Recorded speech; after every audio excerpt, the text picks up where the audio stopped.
Now, I wasn't really sure how to share this with you guys because I feel like as a YouTuber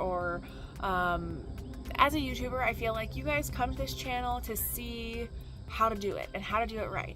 And today I'm going to share with you how I did it, but how I did it wrong. So I want to make sure that you guys know that I am a human being and I get stuck in a rut just like, many others do. Hey friends, welcome back to the channel, All Things Keto with Kelsey. I'm Kelsey and today I'm going to be bringing to you my August update. I'm going to start today's video out by telling you 3 things that I am proud of for this month. So number 1, I started this month off with a goal of not drinking coffee for 30 days or for the whole month of August. So as of September 1st, I had officially gone 31 days without coffee. I didn't have decaf coffee, I didn't have regular coffee, didn't have coffee out, nowhere. I had no coffee. Second thing that I'm proud of this month is I did 28 cold plunges in the month of August. So my goal was to get 31 cold plunges. A couple things came up. There were 3 days that I missed the cold plunges, but 28 out of 31 is still a really good average. So I'm really proud of doing cold plunge almost every day in August. And the third thing that I'm really proud of this month is I started homeschooling my kindergartner and second grader, and we have 3 weeks of school under our belt now. And I'm really proud that we are fully in the swing of things, and it's those first few weeks are not the easiest. They are usually pretty difficult. So I'm hoping that it's gonna be a little bit easier from here on out. So those are the things I'm proud of, and I would just want to say, this month was a really tough month as far as keto goes. I had just a really bad time. So I definitely went off of keto 2 times or 3, 2 for sure, I think maybe a 3rd time. So basically I have spiraled out of control 2 times that lasted 5 to 7 days each.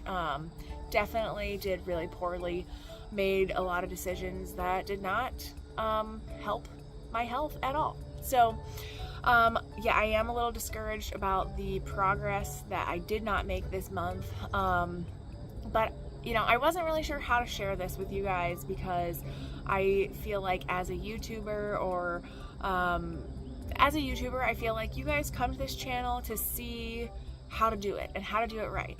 And today I'm going to share with you how I did it, but how I did it wrong. So I want to make sure that you guys know that I am a human being and I get stuck in a rut just like, many others do. Not everybody does, but it is very common for a human being to mess up on their goals and just not quite hit the mark sometimes. So that was this month. I did not hit the mark this month, not even close. August 2nd, I weighed in at 191.6. And on September 2nd, I weighed in at 200.4. I am officially up 8.8 pounds, so almost 9 pounds this month. And I'm really discouraged about that. But I did want to talk a little bit about the mental journey that I kind of gone on this month. So I gave up coffee because it is something that I am definitely addicted to. I love my coffee. I drink a cup of coffee every morning. I drink a cup of coffee in the afternoon. If it's rainy outside and I just want to feel nice and cozy, I drink a cup of coffee. If I am stressed out, I make myself extra coffee. If I am extra tired, I make myself a cup of coffee. If I have something to celebrate, I make myself a cup of coffee. So this coffee is like a constant thing in my life, and I love it. I enjoy it very much. I get a lot of pleasure out of a cup of coffee. Being said, it's good to get rid of things that you're addicted to occasionally and just kind of prove to yourself that you can get rid of them without much of a fuss. So that was my goal this month, to just say no to coffee for a month and get this challenge out of the way and, feel good about it. Well, I would say with the falling off of the keto wagon, it was really difficult to be without coffee. And So every time I get back on keto, the one constant that I have in my keto diet is my coffee. I can make this delicious cup of frothy, fatty coffee. I can add butter, MCT oil, heavy cream, make this really rich, delicious cup of coffee that is like a treat. And that helps me get back into the fat burning state because I focus more on fats instead of the sugar. And that is a tool that I utilize when I get off the keto wagon for a little bit.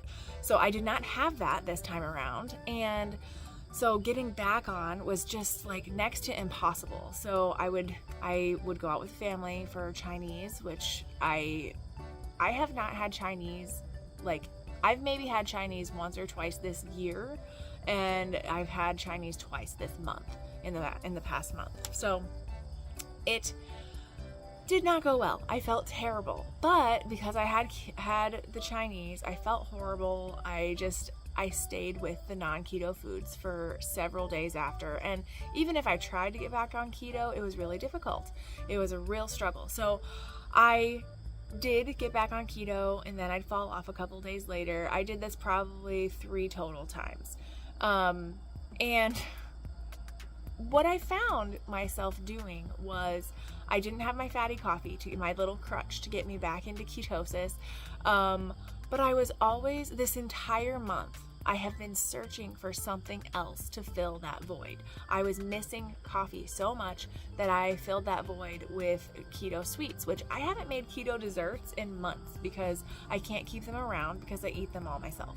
I've made 3 batches of keto no-bake cookies this month, and I've eaten most of them myself. My kids eat them too, but I've eaten a lot of them by myself.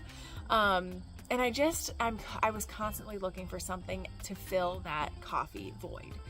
So I also let snacking back in, because when you are going between ketosis and non-keto, when you're going between burning sugar and burning ketones, like I just felt hungry all the time. I never got into like a really deep, steady state of ketosis that kind of helped curb my hunger very much. So I just had a really hard time.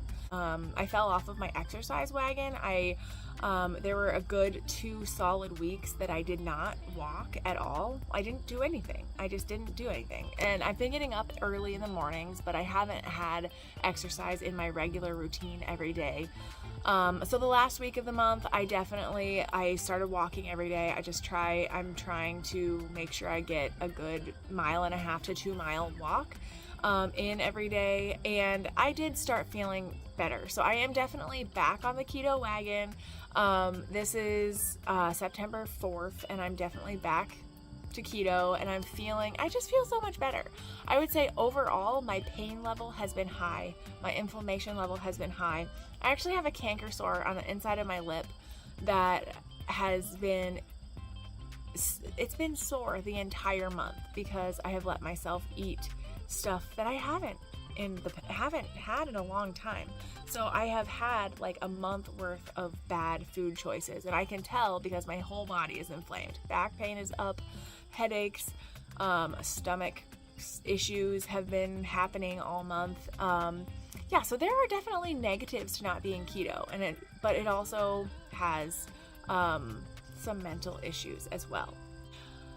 Another thing that I did this month was my cold plunges, and I do feel better about my cold plunges. I would say it was a good experience to do that a lot of days this month, and I would say it did not really help my pain level in my body very much in general, but I think that's because of the food choices that I've been making. So my inflammation level is high. I'm not going to fix it just by getting into a cold bath every day. So that was my results with that were a little bit discouraging. But overall, that is kind of how my month of August went, and I was discouraged by it, but I wanted to share it here because I wanted to be real with you guys. Yes, does it sound crazy for me to gain 8.8 pounds in 1 month? Yes, it does. I would say a lot of that is probably water weight, and give me a week or two and it'll probably be halfway gone, because that's just kind of how keto works. But I think it is a lesson to be learned. When you are using an anti-inflammatory diet to help you with you know, inflammation, but also like weight loss. When you go off of that and turn towards the inflammatory foods, that's a problem. Like, it causes issues. So, and I've experienced some of those issues. So this month, going into September, my hope is that I can keep doing some cold plunges. I'd like to do 3 or 4 a week. I don't want to go crazy. Like, every night, it was a huge commitment to do that every night. I don't think it's necessary to still get the benefits. So maybe every other night or 3 or 4 days a week. I'm definitely hoping to get walking again on the road on a regular basis. I want to be walking every day. I need to be moving. My body needs that. And maybe, you know, if getting out of the house isn't great, like, I could probably get back to my 21-day fix videos and do those, no problem. So I'm trying to be more active and just stay consistent with the diet. Probably tracking wouldn't be a bad idea, but I would say if I work on my time restricted eating, which is me eating meals only, no snacks, meals only, no snacks, time restricted eating, and like stopping the food at a decent hour in the evening. I don't, like, ideally I would like to be fasting 16 to 18 hours a day. And honestly, 2 meals a day is where I feel comfortable. But I think if I quit eating around 4 or 5 in the afternoon, that helps me digest my food before I lay down for the night, around 9. Like, I don't like going to bed with a full stomach. So, I think I would try to hit 4 or 5 o'clock in the afternoon for those. I have a Fitbit. I would love to log 8 to 10,000 steps every day.